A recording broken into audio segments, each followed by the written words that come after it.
ഇന്നത്തെ വീഡിയോയിൽ നമ്മൾ നോക്കുന്നത് ഡാമേജ് അല്ലെങ്കിൽ എറർ എന്ന് കാണിക്കുന്ന winrar ഫയൽ എങ്ങനെ ഓപ്പൺ ചെയ്യാൻ പറ്റുമെന്നുള്ളതാണ്. ചില winrar ഫയൽ നമ്മൾ ഓപ്പൺ ചെയ്യാൻ നോക്കുമ്പോൾ അല്ലെങ്കിൽ എക്സ്ട്രാക്റ്റ് ചെയ്യാൻ നോക്കുമ്പോൾ ഇതുപോലൊരു എറർ മെസ്സേജ് നമ്മൾ കാണിക്കും. അത്തരം ഫയലുകൾ എങ്ങനെ ഓപ്പൺ ചെയ്യാൻ പറ്റുമെന്ന് നമുക്ക് നോക്കാം. അതിന് വേണ്ടിയിട്ട് നമുക്ക് ഗൂഗിളിൽ പോയിട്ട് 7zip എന്ന് പറഞ്ഞിട്ട് സെർച്ച് ചെയ്യണം. ഈ സെർച്ച് റിസൾട്ടിൻ്റെ അത് ആദ്യത്തെ 7zipൻ്റെ നമ്മൾ ക്ലിക്ക് ചെയ്യുക.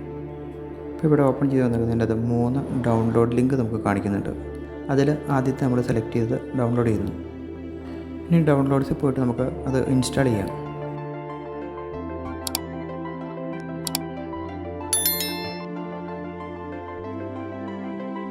ഇനി നമുക്ക് ഓപ്പൺ ചെയ്യേണ്ട winrar ഫയലിൽ പോയിട്ട് റൈറ്റ് ബട്ടൺ ക്ലിക്ക് ചെയ്യുക. ഇതിൻ്റെ അകത്ത് 7zip എന്നുള്ളിടത്ത് നമുക്ക് ക്ലിക്ക് ചെയ്യണം.